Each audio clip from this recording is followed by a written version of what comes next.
He made $420 million a week, which comes out to be $22 billion a year. Whoa, rewind. Pablo Escobar and his enterprise, they were making $500 million a week at the top? He produced about 80% in the 80s. He produced about 80% of the cocaine that was consumed in the world. John, what's up, man? What up? I'm doing great. How are you? I'm fantastic. Yeah? I got no complaints. Yeah, I see your guns out. Like, must be sunny outside. Yeah. Right? I won't flex. I don't want to break the camera. All right. So yesterday we were talking about, like, what could we possibly talk about today? And we were like, I don't know. We'll think about it. And then separate conversation, different point in the day. You were like, yo, did you hear Pablo Escobar? And as soon as you told me the stat, I was like, we got to talk about this tomorrow. So where do you want to start with Pablo Escobar, one of the largest drug kingpins of all time? Yeah, well, let's just start simply. Like, he started off like selling fake diplomas. He was stealing tombstones and then reselling them, which is just a savage thing in itself. But then he started stealing cars, where he got arrested first, and then he worked his way into like organized crime with obviously drug dealing and cocaine, which was his massive enterprise. But he built one of the largest, I'll call it one of the largest drug enterprises in the world. So he started out as petty criminal, and then over time he built it up. He almost became more serious, larger scale, more ambitious over time, until eventually became this massive multinational drug business. I mean, you see here his mugshot here on the left, and then you see a pile of cash on the right. And obviously transporting and money laundering is huge for these guys. So they used to use a bunch of Chinese people over there in Asia. So they would take USD, try to transfer it through an Asian or a Chinese bank or an Asian bank, and then transfer it back to Mexico to get Mexican pesos, right? Yep. So the whole plan was just kind of, how do we convert the cash from USD and get it back to Mexico without being traced, right? So in the height of his career, I'll call it, and I want to also note something real quick. Pablo Escobar, not a good guy at all, right? He used force. He used force to get a lot of what he wanted, and that's how he became very, very violent, and that's how he became very, very popular. So I'm not advocating to do this at all, but he made $420 million a week, which comes out to be $22 billion a year. Whoa, rewind. Pablo Escobar and his enterprise, they were making $500 million a week at the top? Yep.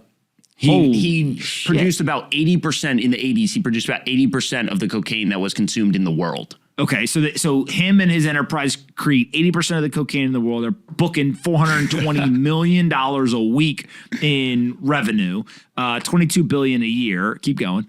He's $22 billion a year, but by the time he died, he was only worth about $30 billion, right? Why?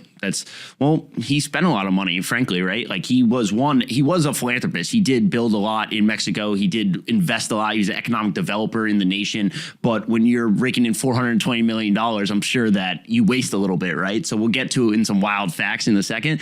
But he was burning money. He was storing money. He was losing everything under the sun. But yeah, he was, that $30 billion back then would be the equivalent of about $64 billion today. Okay, so even though he had by far the largest drug enterprise in the world, he wouldn't even be the richest person in today's dollar terms, but he would definitely be top 20 for sure. On top of that, when you were telling me about this and his whole philanthropic activities, I then told you, I said, you should go watch the movie American Gangster, right? Because Frank Lucas was doing similar stuff where he'd hand out the turkeys on Thanksgiving, etc., to essentially say, hey, I got you as a community. I got you. You guys got me. I got you.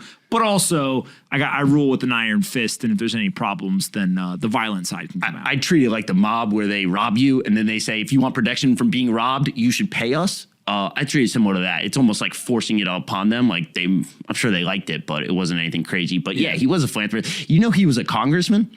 I did know that only because I watched a movie about it. But explain what happened. He basically just ran for a political office. Yeah, I think that's kind of how it works, right? He basically forced his way into a Congress seat in 1982, I believe. And then 2 years later, obviously, he was a notorious kingpin at the time, and they removed him from the Congress seat.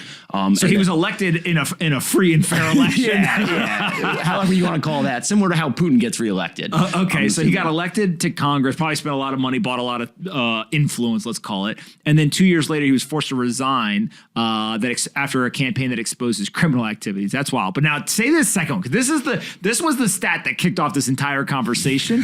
What did he try to do with Mexico's debt? This is genius by him. Mexico was in about $10 billion of debt, and he tried to say, if I pay your $10 billion of debt as a nation, I think that I should not be extradited anywhere around the world. You should not have to abide to any extradition treaties anywhere because I'm basically taking care of this country, right? So the country of Mexico in the late 1980s, they had $10 billion of sovereign debt. The country was in debt, $10 billion.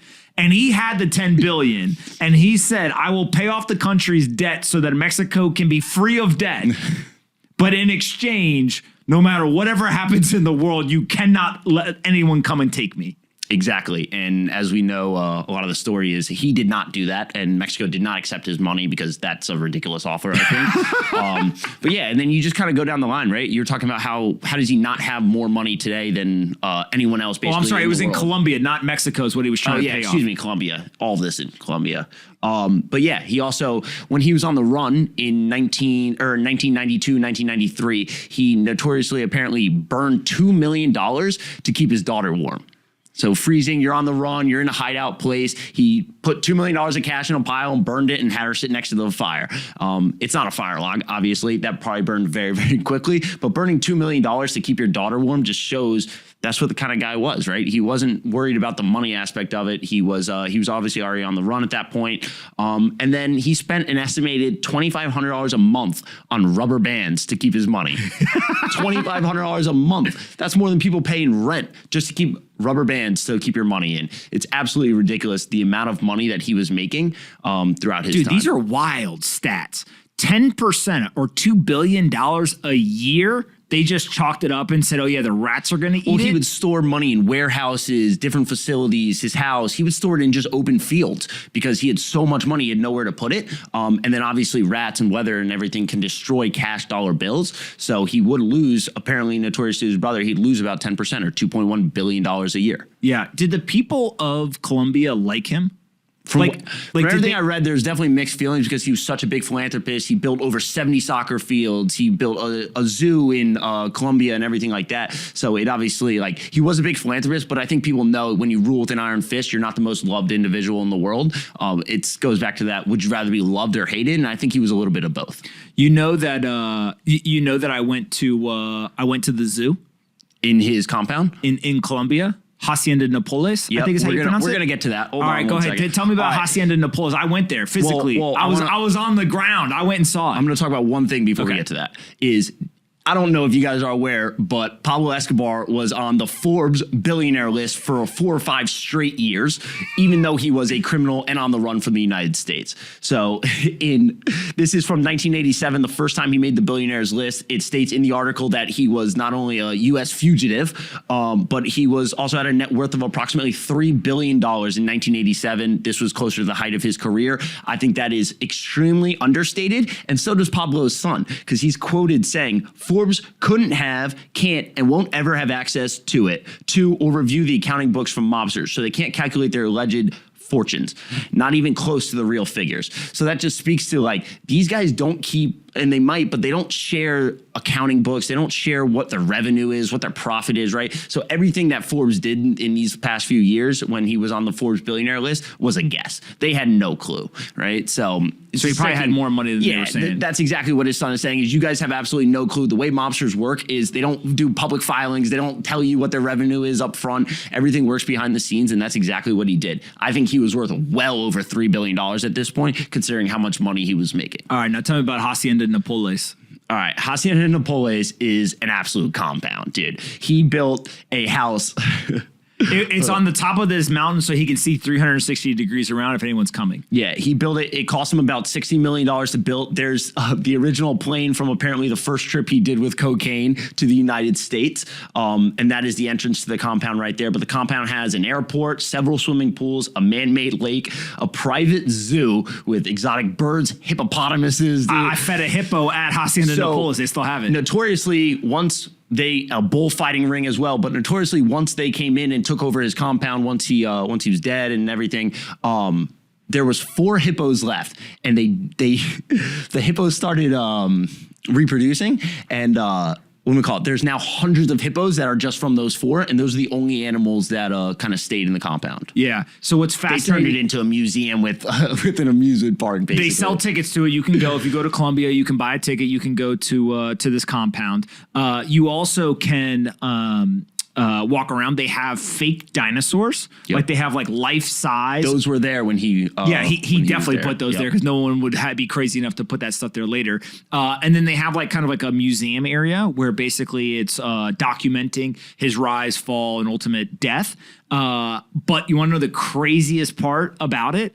Is as you're walking up to it, and like you still can go in this bull fighting kind of arena and everything, is the Colombian government built a massive prison on the grounds as well. And it almost felt a little bit like, oh, you ran from us for so long, like whatever, like they've preserved this because I'm assuming they're making money off of it, right? Yep. As this like a thing that people can go to. But my guess is that they put the prison there as well as just like F you. There's irony in the fact that we built a Colombian prison on the ground. Was that the one that he built? That Pablo, because Pablo Escobar, in 1989, when I said he was ruling with such authority and such violence, he apparently killed a government informant by bombing an airplane, right? And obviously, he went to jail for that. But the way he got around this was he built his own jail in Colombia where he would be housed. And in the most lavish Pablo Escobar fashion, he built an exceptional jail. This jail had a nightclub. This is not the one. This is not the one. That, no, this is not the one on his compound. Yeah, so his jail that he built has a nightclub, a sauna, a waterfall, telephones, computers, and everything you can think of. Look, he escaped from the jail after in 1992 and then went on the run. And that's when he died in 1993. He died in a shootout with the police. So bear with us here. This is me saying this. I believe this is a video of the prison. We can play it again. There's a road that you walk up from that where the plane is as you walk towards the compound. And what you'll see here is like this is the prison. It did not look like the most hospitable conditions. If this is the one that I saw, it literally it looked like there was almost chain linked prisons outside. So it's pretty crazy. But all right, when you think about Escobar, you think that total net worth got to be about, in today's terms, 65 billion? I think it was closer with, if he sold equity in his company, for example, something like that. I think he was closer worth somewhere around 100 billion to 120 billion dollars. Yeah, so basically he'd be top 5 richest people in the world in today's dollars, but obviously it was nefarious purposes. But he definitely ran a multinational corporation in terms of logistics, finance, distribution, marketing, the whole 9 yards. Yeah, I mean, he knew how to, use people and the loyalty and the violence to kind of get what he wanted. But look, he built a massive enterprise, and that goes along with he used politicians, he used local individuals, he used trade routes. Like, he used everything in his hands and outside of his hands, frankly, to get control on to make this enterprise successful. And to be frank, he did. It's crazy to think about. He was also nicknamed Robin Hood. Yeah, they did. They did call him. Seems to be thrown around a little bit too much these days. But here's what I'll say. There's a few folks who I think are from Colombia, actually, who are in the chat right now. And one of the things you have to remember is that, like, somebody can get their revenue or their income from nefarious ways, judged by both their local government, but also the international community, which I think most people would say, hey, that's what's going on here. But they still can do good things for the people of their country, as he was doing. And so what it ends up doing is, like, depending on who you ask, good guy, bad guy, right? Like, some of these people are very, very complex, and you can have bad people who also do good things. You also can have good people who do bad things. And so I think it's just, it's fascinating to see the life of somebody who, especially in the United States, has now been celebratized in a way because for whatever reason, American culture really likes he's violence, infamous, right? guns, drugs, money, all that type of stuff. And there's now, all these different videos and movies and stuff. I mean, when you're making $420 million a week, you would assume someone's going to do a documentary or just like document the story, right? Yeah, that's a crazy thing. All right, where can we send people to follow you on Twitter, maybe? Follow me on Twitter at John Pompliano, JohnPompliano. Liano. Couldn't make it more simple for you. First and last name. Oh, you're a genius. You're an absolute genius. It's no Palm Global, but all right. Thank you for coming on. Tomorrow, what is your criteria going to be for topics? Joe said just what he's interested in. What is your criteria going to be? anything I think the people will be interested in. So DM me ideas on what you guys want to hear about. I will do the research. I'll come present it to you, and we'll get down to the facts. Facts and truth. Facts. Yeah. Well, don't tell do the ifs, ands, and buts. Don't tell the Only Ministry of absolutes. Truth. Don't tell the Ministry of Truth. They may shut you down. Yeah. The Disinformation Governance Board. Yeah. In 2 days, we're going to create a new board. All right. I appreciate you coming on. We'll talk again tomorrow.